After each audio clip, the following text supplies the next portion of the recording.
এই যুদ্ধগুলো এমনি এমনি লাগে নাই, এরা লাগায়, পেছন থেকে লাগায়। ওদের স্বার্থ কি? অস্ত্র বাণিজ্য। কি বাণিজ্য? অস্ত্র বাণিজ্য। ওরা যুদ্ধ বাঁধিয়ে রাখবে, জিয়ে রাখবে, যাতে করে অস্ত্র ব্যবসা করা যায়। অনেক সময় মুসলমান দুই দেশের মধ্যে যুদ্ধ লাগায় দেয়, দিয়ে অস্ত্রের বাণিজ্য করে। অচিরেই তারা পুরো বিশ্বে একটা বড় যুদ্ধ বাঁধিয়েই ছাড়বে, দেখেন ইনশাআল্লাহ। অচিরেই তারা পুরো বিশ্বে একটা বড় যুদ্ধ না বাঁধানো পর্যন্ত থামবে না। এই বিশ্বটাকে ছোট করার দুইটা পদ্ধতি তারা বের করেছে। একটা হচ্ছে ইন্টারনেট সেকশন, প্রযুক্তি দিয়ে বিশ্বটাকে ছোট করে নিয়ে আসা, এটা হয়ে গেছে। বিশ্বে এখন ছোট, শর্ট জায়গা, এইখান থেকে ওইখানে আপনি যোগাযোগ খুব দ্রুত করতে পারবেন। বিশ্ব ছোট, আপনাকে পায়ে হেঁটে যেতে হবে না। আর একটা অপশন হচ্ছে পুরো বিশ্বে যুদ্ধ বাঁধিয়ে দিয়ে পুরো বিশ্বের আয়তন ছোট করে ফেলা। আর আমি কনফিডেন্ট আমার বক্তব্যে, এটা আমার ধারণা, আমার ইস্তেহাদও বলতে পারেন, যদিও আমি মুস্তাহিদ নই। আমার ইন্টারপ্রিটেশন, এই শব্দটা ভালো হবে, ইস্তেহাদ না বলে বলছি আমার ইন্টারপ্রিটেশন, যে অচিরেই তারা পুরো বিশ্বে একটা বড় যুদ্ধ বাঁধিয়েই ছাড়বে, দেখেন ইনশাআল্লাহ। অচিরেই তারা পুরো বিশ্বে একটা বড় যুদ্ধ না বাঁধানো পর্যন্ত থামবে না। এই শাসন না হওয়া পর্যন্ত কিয়ামত হচ্ছে না। আর এই শাসন ততক্ষণ হচ্ছে না যতক্ষণ মহাযুদ্ধ না হচ্ছে। আর মহাযুদ্ধ না হওয়া পর্যন্ত ইমামুল মাহদিও আসছেন না। মাহদি তখনই আসবেন যখন মুসলমানদের অবস্থা এরকম খারাপ হতে থাকবে। আর মাহদি না আসার আগে দাজ্জালও মানুষের রূপে বের হবে না। এখানে ওখানে যে আনাচে কানাচে মাহদিগুলো বের হচ্ছে, এরা মাহদি নয়। গোলাম আহমেদ কাদিয়ানিও দাবি করেছিল যে ও মাহদি।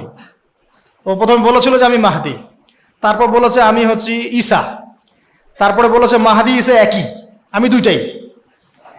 তারপরে বলেছে আল্লাহর নবী, তিনিও নবী সাল্লাল্লাহু আলাইহি ওয়াসাল্লাম, আমিও নবী, নাউজুবিল্লাহ।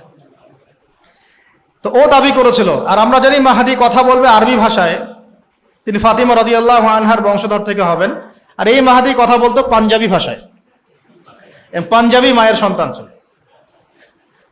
তো এগুলো মাহদি নয়। মাহদি আসছেন না যতক্ষণ পর্যন্ত আপনি একটা বিশাল মালহামা না দেখছেন। আর আমার ধারণা, ইন্টারপ্রিটেশন, বা শুধু আমার ধারণা না, অনেকেই ওয়ার্ল্ডের অ্যানালাইসিস যারা করে তারা বলে যে হয়তো বা এই ইস্যুগুলো, ইউক্রেন রাশিয়া হোক, সিরিয়া ইস্যু হোক, ইয়েমেন ইস্যু হোক, আস্তে আস্তে একটা বড় যুদ্ধের দিকে এরা বিশ্বকে নিয়ে যাবে। এই যুদ্ধগুলো এমনি এমনি লাগে নাই, এরা লাগায়, পেছন থেকে লাগায়। ওদের স্বার্থ কি? অস্ত্র বাণিজ্য। কি বাণিজ্য? অস্ত্র বাণিজ্য। ওরা যুদ্ধ বাঁধিয়ে রাখবে, জিয়ে রাখবে, যাতে করে অস্ত্র ব্যবসা করা যায়। অনেক সময় মুসলমান দুই দেশের মধ্যে যুদ্ধ লাগায় দেয়, দিয়ে অস্ত্রের বাণিজ্য করে। এগুলো কি মিথ্যা কথা বলছি না সত্য কথা বলছি? সরাসরি বলছি ভাই, কিছু করার নাই। এখন সরাসরি না বললে তো দেরি হয়ে যাবে, এখন জানা উচিত আপনাদের বিষয়গুলো।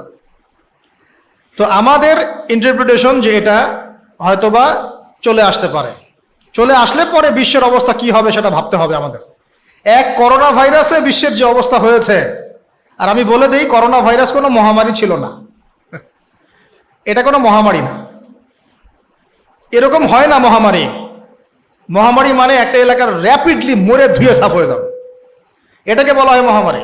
আপনার জ্বর হয়, আমার হয় না, আপনি মরেন, আমি মরি না, আপনার বেশি ইফেক্ট হয়, আমার হয় না, এমন মহামারী, সার্কাস মহামারী হয় না। এগুলো কোনো প্যান্ডামিক না, ওগুলো বুঝায় মানুষকে। কি সেটা চায়না ভালো জানে, কি সেটা আমেরিকা ভালো জানে। আর আমাদেরকে মিডিয়া দিয়ে যা গেলানো হয়েছে সেটা আমরা জানি। কারা কারা টিকা নিয়েছিলেন? সবাই তো টিকা নিয়েছেন মনে হয়। আচ্ছা, মাশাআল্লাহ, অনেক, ইনশাল্লাহ বহুত ফায়দা হবে। ঠিক আছে, ইনশাল্লাহ বহুত ফায়দা হবে। আচ্ছা, তারপরে আসেন, শেষ করে দেই ভাই, পরে আমরা কিছু কোশ্চেন অ্যান্সার নিবনি। ইমাম মাহদি আসছেন না মালহামার আগে। ইমাম মাহদি না আসলে